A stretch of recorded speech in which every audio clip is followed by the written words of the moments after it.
Hello, Bill Molyneux here with Bill's History and Wargaming World, and we are in Gettysburg, Pennsylvania, September 17th, and we're at General Lee's headquarters.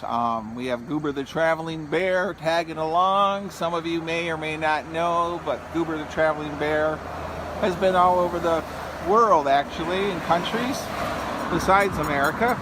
So we are going to do the first day's battlefield.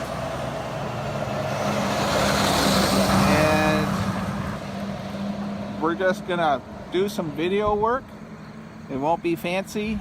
It won't be like Chris at VA Travels or JD at the History Underground. But let's take a look at General Lee's headquarters, and we're gonna do the whole first day's field. Well, here we are, Lee's headquarters at Gettysburg. Now, there's been a lot of debate, and I'm not going to give a Civil War battlefield tour in the sense of this building. Some people say he only walked in here, and across the street is where his headquarters and tent were. Some people say, oh no, he stayed here and had dinner here. This video is just a fun video and not to cause debate. So please, in the comments, you can leave your views, but be respectful. I'm not trying to be Elwood Woody Chris, the famous Gettysburg historian that passed away a few years ago. One thing about where this site is, the Larson's Quality Inn used to sit here. And many years ago, that hotel had a restaurant, and it was quite the place. So let's take a view of the Lee building. Now, when this was part of a museum for that hotel, they actually had a very nice little museum in it one time.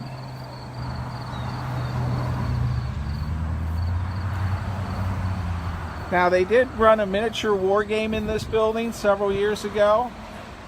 Another YouTube group, they ran a miniature war game with Gary Alderman of the Battlefield Trust.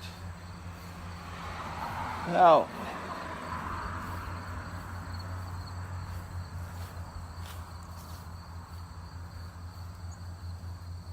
this is like the first time I've been here up close. And it's very peaceful here, and the building's been well preserved.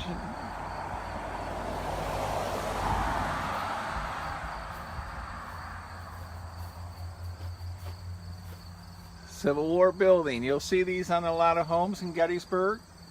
My home in Gettysburg, unfortunately, did not have that, and I sold it in 2017. Now, out looking across the field, you'll see Seminary Ridge, McPherson's barn out there, and because of the trees, you can't see Oak Hill and Oak Ridge and the Peace Light Monument, but you can see the bridge for the railroad cut.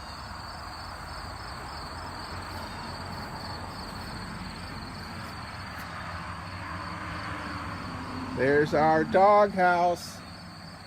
I'm going to see if we can get anything inside the building for video. Well, I found this sign of one of the many placards, and fighting his largest battle, Lee was a busy man at Gettysburg. He spent a significant amount of time on horseback riding around the battlefield. He performed certain headquarters functions in this house, the Thompson House, but he most likely slept and performed other tasks in his tent across the street where that cannon is. The upside down, right side, upright cannon in Gettysburg means that that's an officer's headquarters. Some battlefields, that actually means an officer died there. So it depends what battlefield you're at. Wow, what a beautiful day I have. And I'm going to close this video out. I'm going to link all the first day videos together. And for my friends who watch my videos but will never get here due to where they live, Jim O'Neill, for instance, he lives way over in Scotland. Jack lives way over in Arizona. And John and the Broome County Sheriff's Department, they all come down in one big group, so they don't really have a problem getting here. Alright, let's close this video out. It'll be linked with others. Alright, well, here we are on Route 30, looking west. And another mile and a half is a small monument on the right, which is the first shot marker. It's very difficult to get to. I'm sorry about the road traffic noise, but I am on Route 30 in Gettysburg on the first day's field. Here we have John Fulton Reynolds, commander of the 1st Corps, and of course General Buford. And the Union were along this line, all the national troops, as Grant would call them in his memoirs that I've been reading. And here we have the McPherson's barn. So our Union troops are along here. Devon and Gamble's brigades will be pushed back from here, and the Confederates will be coming up through those woods across Willoughby Run.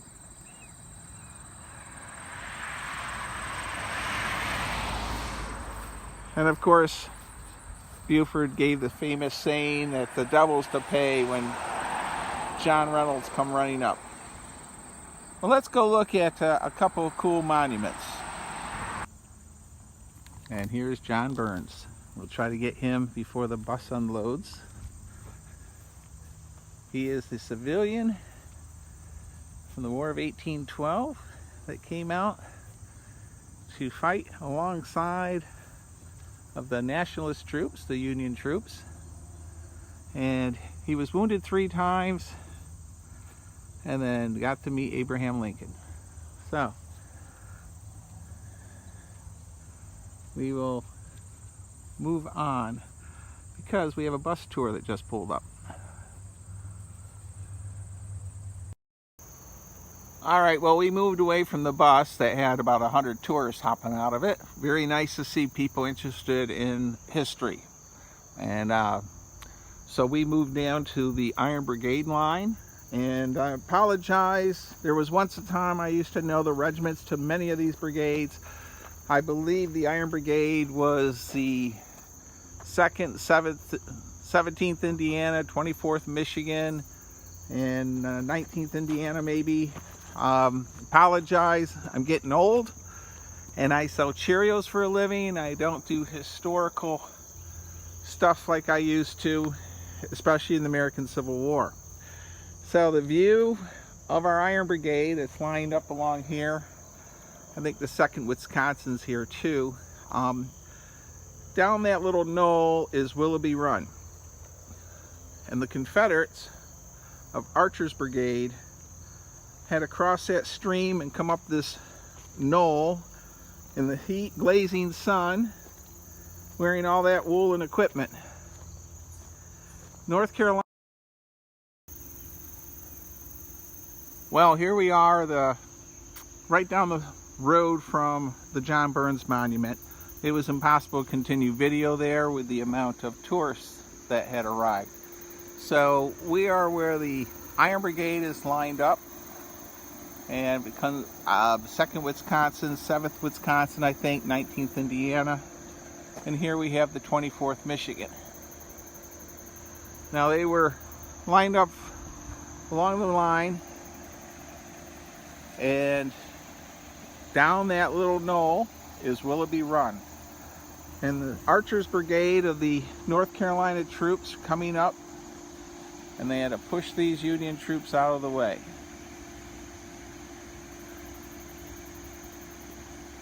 Now, we will move further down the track, but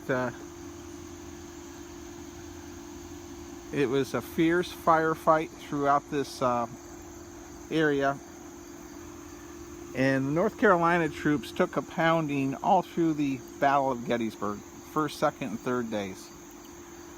So let's go and explore some more of the first day's battlefield, and we'll do our best not to run into tour buses, even though it's nice to see them and people interested in history at historic sites. Well, we've moved a little bit around the corner from our Iron Brigade position along the loop of the map, and John Reynolds, who was commander of the entire 1st Corps in the wing, he was shot here, and this is a small monument that they placed for the location. The McPherson's barn's right on the other side of these trees, and of course my videos are not meant to be super awesome. Go to Gary Alderman and the Battlefield Trust for super awesome Gettysburg videos.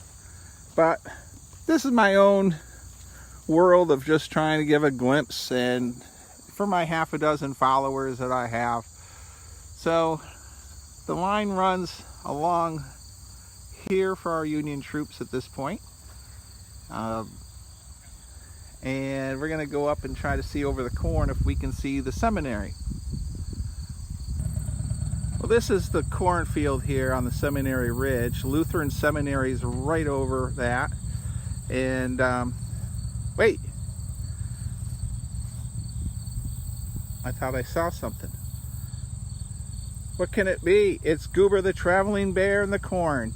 All right, this is a little dedication to a man named Jerry Lanigan.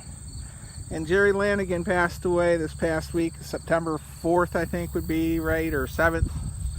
And he was a great miniature wargamer, history teacher, professor. He is just a good friend on Facebook and my wargaming world. And he used to get a chuckle when he used to see Goober the traveling bear at different locations. So life is short. Laugh a little bit. Instead of children of the corn, it's Goober of the corn. Come on, that's got to make somebody laugh out there. Well, you see that big cupola, the white one? That's not the Lutheran Seminary cupola. Look over to the right, you see a little antenna type steeple thing? That's where it is. It's covered up by the trees from this angle. So we are at the railroad cut. Railroad cut played a big part of the first day's field. We are looking at Union Nationalist Troops monuments, and what happened is, I believe it's a 6 Wisconsin charges from that fence line as the Confederates are coming up this railroad cut.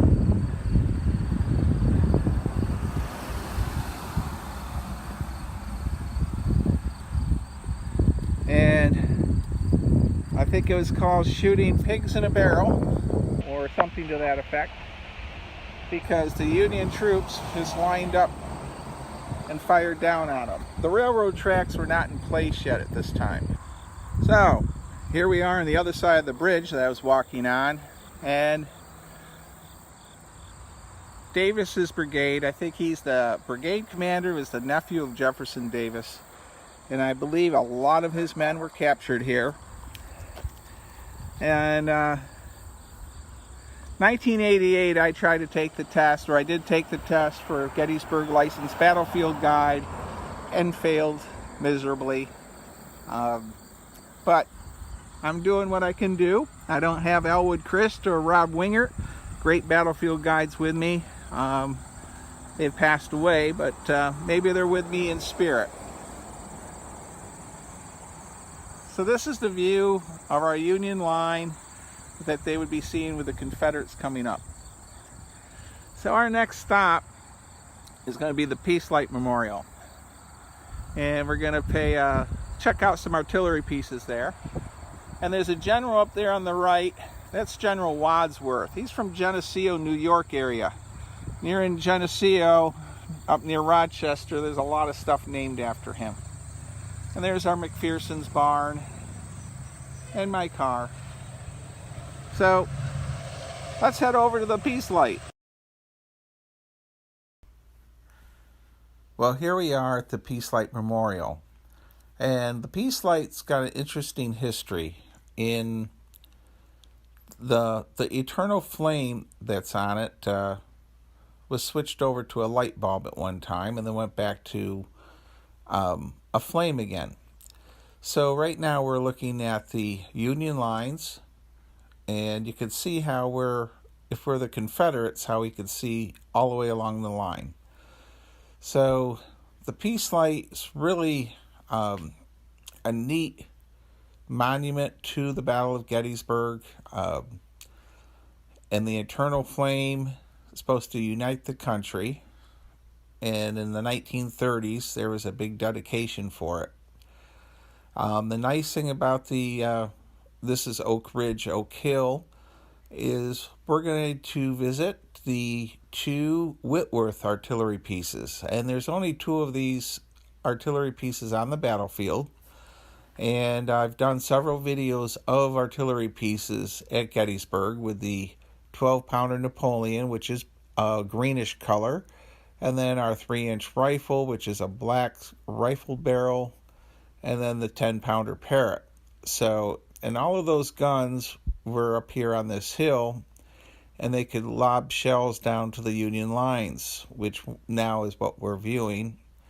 And that tree line was the Union line there. And Iverson's brigade is ordered to go across that open area and attack and drive the nationalist troops away. So we're going to continue up our pathway, and let's visit our Whitworth artillery pieces. These are very unique. They're imported from Great Britain, and they had a range of about 5 miles. And what's neat about these is they're breech loaders. They're a rifled barrel, so the projectile would spin, and how they would operate is that handle you would twist, sort of like opening a bottle, and then that breech would swing open, and you would put your shell in and your gunpowder, and you could fire shells as far away as 5 miles, and the Confederates did do that and lobbed shells into Gettysburg itself. Now, the range equipment for these were never delivered to the Confederacy. Great Britain did not give them to the Confederates, but they got the guns. And you can see how it would swing open, just like a swinging door. And these are very unique. I believe there's one more in the museum itself and another one in the archives. And someone out there might know how many Whitworths are out in other battlefields. So as we look along the Union lines, you can see how the Confederates could just roll up the Union line basically like a wet blanket. So what's really neat about this whole position is how you could see how vulnerable the Union troops were in this area. So General Iverson, a brigade commander for the Confederacy, is ordered to cross and attack those wood lines. But the Union troops were hidden behind some stone walls and were able to give a devastating volley. And many of Iverson's men were killed there, and it's called Iverson's Pits by some when they did the mass burial. And let's go down and check on Sally Ann. That's we'll and there aren't any tourists but one car, so maybe I won't get interrupted here. It goes through here.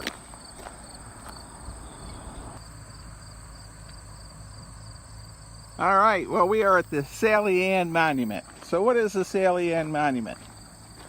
Well, here's our regimental marker for this unit. And came out here specifically for everyone who loves dogs. This is the 11th Pennsylvania Infantry. And we'll start top to bottom. Now, Sally Ann, and once again, we have the Lucky Penny, and we have the dog biscuits. And there's always dog biscuits here. Now, I knew a battlefield guide who knew everything about Sally Ann. And off the top of my head in memory, please excuse me if I'm wrong, but I believe the story is Sally Ann stayed with the dead and wounded here of the 11th Pennsylvania, and July 5th, when the Union National troops took back the area, Sally Ann was guarding everybody, and I believe she might have lost a paw in the action. And then I think it's the Wilderness or Spotsylvania, she is killed in combat. She was the unit's mascot dog. Very beautiful, a bit tranquil here. So for my first day's battle video, we're going to leave this little area here and head over to a place called Barlow's Knoll. During the battle, I believe it was called Blocker's Knoll. I wish Scott Mingus was with me. I do not want to advertise myself as a super historian. I'm just a miniature war gamer that loves history, and I dabble a bit in everything. So let's head over to Barlow's Knoll. Okay, we are at Barlow's Knoll, and this is pretty much it for the first day's field, and I have wind. I'm doing the best I can to cover my mic. I don't know how effective it will be, but at Barlow's Knoll there are a lot of cool stories at Barlow's Knoll. By the way, the guns here are 12-pounder Napoleons. Chris at VA Travels, 12-pounder Napoleons are bluish green. Please check on VA Travels on YouTube. Never met Chris, but his videos are great. We have General Barlow here. So what happens here on Barlow's Knoll? This is the end of the Union line on the first day's field. And we can't see anything out there because of corn. But there is a road. And that road is got a ton of Confederates coming. And they flank this position because Barlow does not have enough men to go all the way down to that road. So Lieutenant Bernard Wilkinson has this battery of artillery. And six 12-pounders. 12-pounder Napoleons. Well, there is a good picture, painting, drawing, stories about Bernard. His leg gets hit by a cannonball, hanging by the flesh. He removes his pocket knife, takes his pocket knife out, and goes and amputates his own leg and continues commanding from the saddle. And then, of course, he passes away. I believe the pocket knife is in the museum. And there is one of the famous sketches of him. Wilkinson was only 19. And they're saying, according to one legend, he bound his leg and amputated it with his pocket knife as a shot and shells fell around him. He died that night at the hospital. I've heard some stories. He fought in the saddle for 2 hours with his leg amputated with a leather strap bound around it. Another interesting story, and there used to be a sign here for it, is that's General Barlow, the general that commanded this brigade. And then there was a General Gordon who attacked this brigade. And it was called an OGS, Old Guide Story.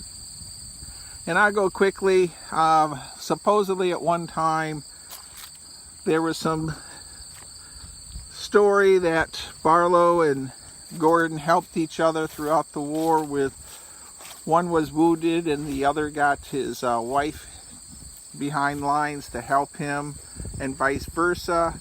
Then several years later they met both as congressmen, I believe it is, and then it turns out that story may have been totally false, because they both greeted each other fondly in the war of the past. But that sign's not even here anymore. So I'm sure if you Google it, But this is the end of my first day's field ramblings. I wanted to do a little bit of the video of the first day's field where I did that one battle, but there was no place to park and I had a tour bus in my way. But we're going to go down here and check the cemetery. Alright, my wind has really picked up since I entered the Ulm Cemetery. This is the pauper cemetery for Gettysburg. And anyhow, it's just a quick view of this. Barlow's Knoll is not on the main map for tourism anymore. They have the tourists going from the Peace Light Memorial back to the seminary museum. So unfortunately, this is left off the app for the tour, which is sad, but you can't put everything in the map, and people need to plan more than one day to visit Gettysburg. So we're going to close out the first day's battlefield, and I just want to say thank you to everyone who watches my videos. Please subscribe and share, and stay safe, be kind, and be courteous, and thank you.